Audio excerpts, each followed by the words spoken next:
How to deal with depression and anxiety? सारे yes. कितने चाहते हैं ये हो आज के सेशन का टॉपिक? जी, जो डिप्रेशन वर्ड है आजकल बहुत कॉमन हो गया है, छोटे छोटे बच्चे भी कह रहे हैं मैं डिप्रेस्ड हूँ। हंसने वाली बात नहीं, और वो दवाइयां खा रहे हैं। अब सबसे पहले हमको मिल करके ये समझना है व्हाट इज डिप्रेशन, और फिर देखेंगे कि इसका क्या सोल्यूशन। क्या ये सिर्फ एक साइकोलॉजिकल सोच है, या फिर इसका फिजिकल जो हमारे अंदर केमिकल जो इम्बैलेंसेस हो रहे हैं ब्रेन के अंदर, उससे भी कोई कनेक्शन है? सर, डिप्रेशन बेसिकली मुझे ये लगता है कि वो चीज़ है जब हम बहुत ज़्यादा एक्सपेक्ट करते हैं और हमें डर होता है कि हम वो एक्सपेक्टेशंस को फुलफिल नहीं कर पाएंगे। वो किसी और की भी एक्सपेक्टेशन हो सकती है, वो हमारी भी एक्सपेक्टेशन होती है। तो जब वो एक्सपेक्टेशन फुलफिल नहीं हो पाती, अल्कोहल ले लेते हैं, सिगरेट्स ले लेते हैं। और सिर्फ सिगरेट और अल्कोहल ही नहीं, मेडिकेशंस हैं बहुत सारी। Yes sir. मेडिकेशन पे हम चले जाते हैं, फिर मेडिकेशन के अपने साइड इफेक्ट्स हैं। बिल्कुल सर। कोई भी मेडिकेशन होती है उसके अपने साइड इफेक्ट्स होते हैं। हाँ जी सर। पॉइंट ये आ रहा है व्हाट इज डिप्रेशन। पीछे देना स्टेट ऑफ माइंड पे डिपेंड कर रहा है कि हम नेगेटिव सोच रहे हैं पॉजिटिव, कि जिस तरह से हम सोच रहे हैं, जिस तरह से हमारे फीलिंग्स इमोशंस काम कर रहे हैं, क्या इसके पीछे कोई फिजिकल रीजन भी है? हम क्या करते हैं, हमेशा एक प्रॉब्लम के एक छोटे से फ्रेगमेंट को देखते हैं और उस फ्रेगमेंट में काम करते रहते हैं। होलिस्टिक अप्रोच नहीं है। होलिस्टिक मतलब कि हम पूरी तरह से नहीं देखते किसी भी प्रॉब्लम को। मान लो प्रॉब्लम ये है, इसके इतने से एस्पेक्ट को हमने देख लिया या आधे को देख लिया और उस आधे को ठीक करते चले जा रहे हैं, क्या उससे वो प्रॉब्लम ठीक हो जाएगी? तो one is psychological which I agree it is, उसमें कोई डाउट नहीं कि अगर उल्टा सोचोगे तो फिजिकली हमारे बॉडी के ऊपर रिएक्शंस उस तरह के होने लगते हैं। स्ट्रेस होगा तो फिजिकली प्रॉब्लम्स आने लग जाएंगे। बट क्या इसका कोई फिजिकल रीजन भी है डिप्रेशन का? consecutive failures, that's what I think. Due to consecutive failure, एक बार बंदा फेल हुआ, उसके बाद दोबारा होता है, फिर दोबारा होता है, तो then somewhere the person starts to think that it's not just my belief, it's actually true that I am not that able. तो आप अगेन जो आप बोल रहे हो किस लेवल पे है वो? फिजिकल लेवल पे है, साइकोलॉजिकल लेवल पे? ये तो हो गया साइकोलॉजिकल, जिस पे मेरे बहुत सारे सेशंस ऑलरेडी हैं कि फेलियर से कैसे डील करना है, नेवर गिव अप, लाइफ को किस तरीके से देखना है, कि एक इवेंट का एंड आपकी लाइफ का एंड नहीं है। क्या इसके पीछे कोई फिजिकल रीजन भी है या नहीं है? फिजिकली कुछ ऐसा हो रहा है हम सबके साथ में जहां पर कोई बहुत बड़ी गड़बड़ है, और उस फिजिकल की वजह से psychologically we are not feeling good. कई बार ऐसा नहीं होता कि उल्टा सीधा कुछ नहीं हुआ है, मतलब सब कुछ ठीक चल रहा है, फिर भी आपको अच्छा नहीं लगा, यू आर फीलिंग बैड। ऐसा हुआ है नहीं हुआ? मतलब बिना किसी वजह के ही मूड खराब, ऐसा होता है नहीं होता? ऐसा क्यों होता है? फॉर एग्जाम्पल बीमार होते हैं तो अच्छा फील नहीं होता, तो क्या वो साइकोलॉजिकल रीजन या अंदर कोई बैक्टीरिया है, वायरस है, कुछ कोई गड़बड़ हो रही है फिजिकल लेवल? ज्यादातर यही बहुत बड़ी प्रॉब्लम होती है। होता क्या है कि if a person is not feeling good, वो 2-3 दिन तक फॉर एग्जांपल बेड पर है, उसका कुछ करने का मन नहीं कर रहा है, that person is feeling sad without any, वो ब्रेकअप नहीं, वो तो फिर साइकोलॉजिकल होगा। समझ गए? ब्रेकअप की वजह से बहुत सारे लोग खुश भी तो होते हैं।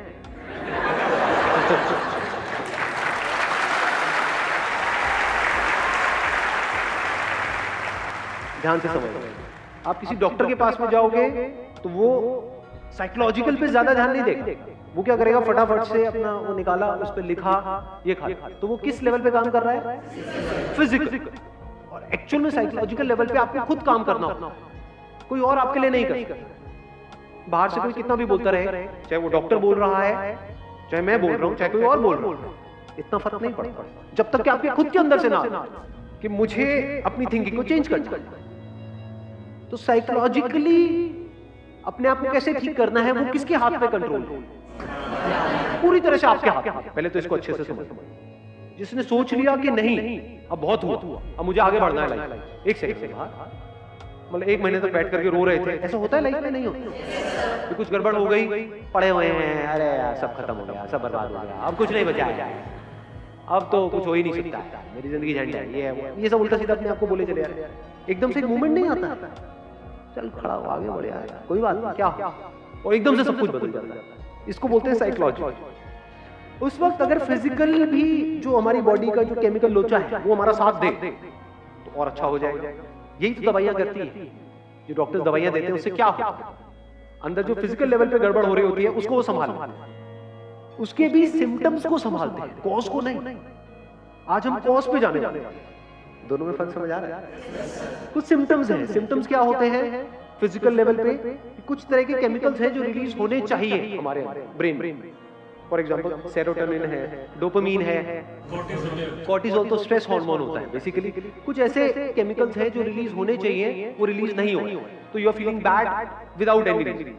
उसके साथ में कुछ और भी उल्टे सीधे थॉट्स चल रहे हैं, तो और एक साइकिल घूम रही है। उन थॉट्स की वजह से और बुरा लग रहा है, जितना बुरा लग रहा है और थॉट्स आते हैं। जब मूड खराब होता है तो कैसे गाने सुनने का मन करता है, समझ रहे हो ना क्या हो रहा है? और जितने सैड गाने सुनते हो क्या होता है, और और जब मूड बहुत बढ़िया होता है तब कैसे गाने सुनने का मन करता है, एनर्जेटिक। समझ रहे हो ना ये कैसे एक दूसरे को इंपैक्ट करता है, फिजिकल और साइकोलॉजिकल। इन दोनों को अगर हम समझ पाए और इन दोनों लेवल्स पे अच्छे से काम करें, तब जाकर के इस प्रॉब्लम का हम एक्चुअल में परमानेंट सोल्यूशन निकालेंगे। अब इसको ध्यान से समझ लेंगे, मतलब फिजिकली क्या गड़बड़ होती है, कुछ ऐसे केमिकल्स हैं जो रिलीज होने चाहिए हमारी ब्रेन में, वो नहीं होते हैं, जिसकी वजह से वी स्टार्ट फीलिंग बैड। और कुछ ऐसे केमिकल्स हैं जो रिलीज नहीं होने चाहिए, फॉर एग्जांपल कॉर्टिसोल, वो रिलीज होता है, स्ट्रेस हार्मोन भी बोलते हैं उसे। तो ये मेडिकेशंस क्या करती है, उसको ब्लॉक करती है, जो रिलीज नहीं होना चाहिए, और जो होना चाहिए उसको आर्टिफिशियली क्रिएट, वो रिलीज होने लगता है, तो आपको अच्छा फील होगा, दवाई लेते ही एकदम से अच्छा फील होगा। बट क्या ये परमानेंट सॉल्यूशन है? बीमारी का इलाज करने के दो तरीके हैं, एक है बीमारी के जो सिम्टम्स हैं सिर्फ उसका हम इलाज करें, एक है बीमारी की जड़ को काटें। फॉर एग्जांपल गाड़ी में आपके फ्यूल नहीं और आप साइकोलॉजिकली बड़ा अच्छा सोचते हो, मुझे वहां जाना है, ये मेरा गोल है, ये मेरी मैं इतनी स्पीड पे चलाऊंगा, सारा प्लान बना लिया, गाड़ी में फ्यूल ही नहीं, दबाए चले जा रहे रेस। तो रीजन क्या है, फिजिकल है साइकोलॉजिकल है? फिजिकल। ऐसे बॉडी में अगर हमारे फ्यूल ही नहीं है या फ्यूल में ही मिलावट, तो रीजन फिजिकल हो गया। मान लो किसी का पेट ब्लॉक है, 4-5 दिन से काम ही नहीं हुआ, और वो यहाँ पर बैठे होंगे,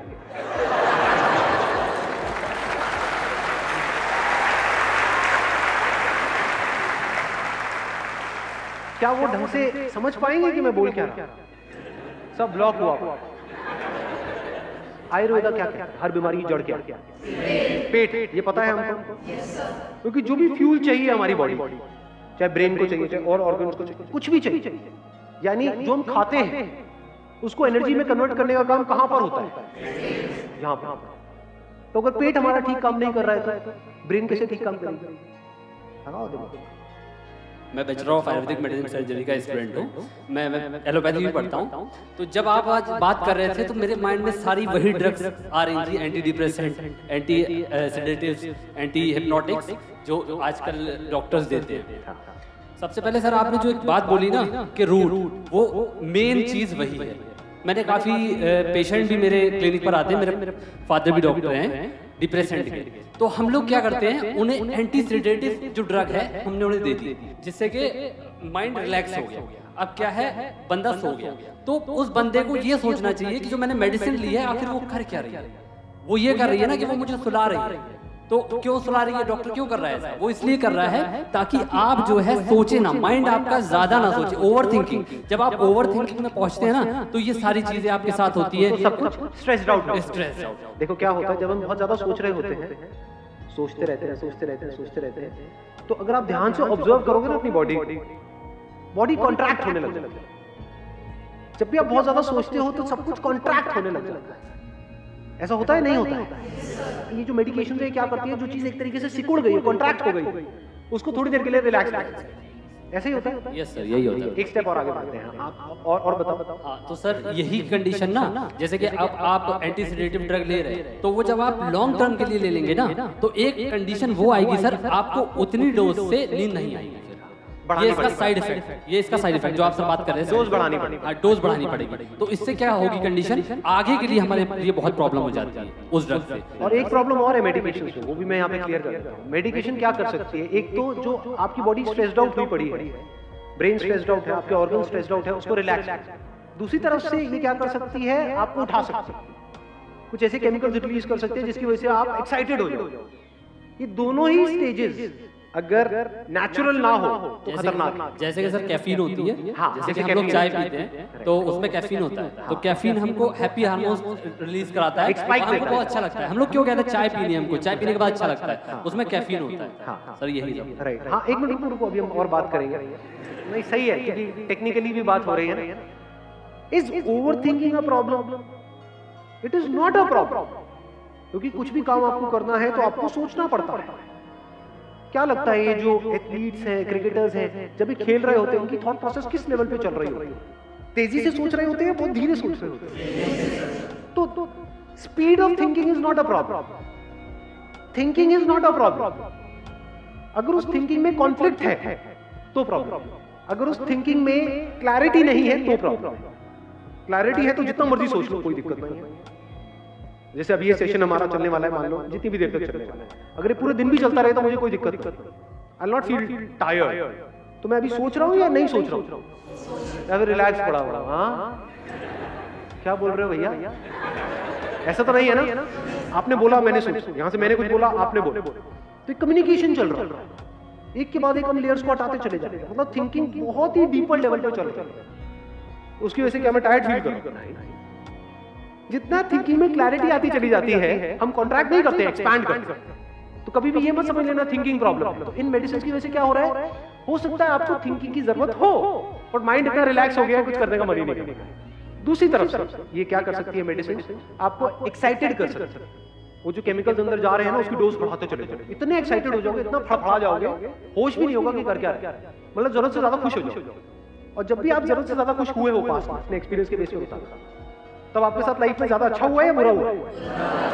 तो जरूरत से ज्यादा एक्साइटमेंट भी बुरा है, जरूरत से ज्यादा रिलैक्सेशन भी बुरा है। अब जरूरत कितनी है ये कौन डिसाइड करेगा आपके लिए?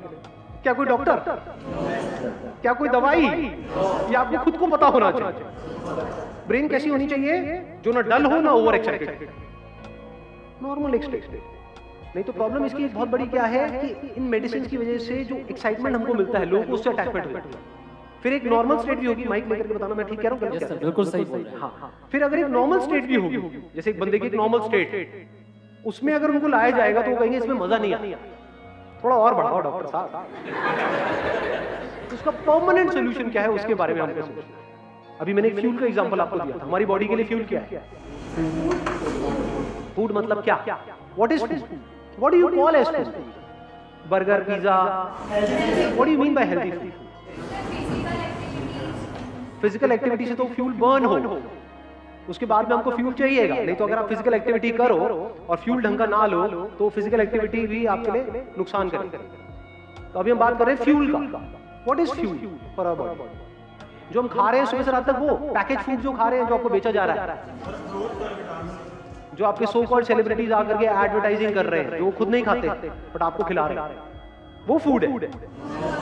पसंद क्या है? यहाँ से ऑनलाइन यहाँ से ऑर्डर कर दिया, वो आ गया, चले चले जा रहे हैं और फिर कह रहे हैं सर आपकी बात होगा, असर नहीं होता।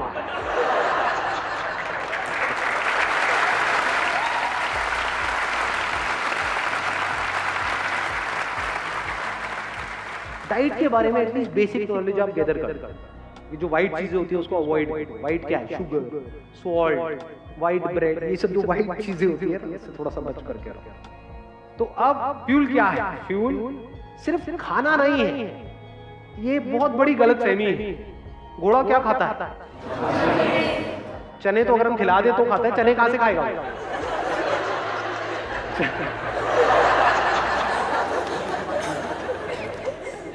घास खाता है।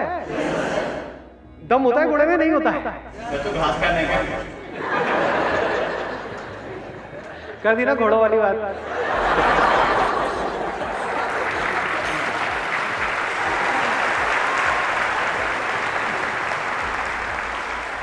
अरे मैं घास खाने के लिए नहीं कह। घास में क्या होता है इतना नहीं पता है? मतलब कोई साइंस बैकग्राउंड से नहीं है? क्लोरोफिल नहीं होता है? क्लोरोफिल मतलब क्या? कहां से बनता है? सनलाइट से। तो इनडायरेक्टली क्या घोड़ा सनलाइट नहीं खा रहा है? सनलाइट में एनर्जी है या नहीं है? Vitamin D. अब देख लो ये क्या गड़बड़ हो रही है। सनलाइट मतलब विटामिन डी। सनलाइट का रोल सिर्फ विटामिन डी तक है? या सनलाइट के जो हजारों लाखों फायदे हैं उसमें से एक है विटामिन डी? तो फ्यूल मतलब सिर्फ खाना नहीं, that is just one aspect of fuel. धरती, जल, अग्नि, वायु, आकाश, ये 5 तरह का फ्यूल। फ्यूल से क्या होता है? अगर फ्यूल सही जाए हमारी बॉडी में, आपको मेडिसिन की जरूरत नहीं। If you take the right kind of food for your body, that food is medicine without any side effects. You don't need additional medicine. अगर फूड को आप ठीक करें, Does it make sense?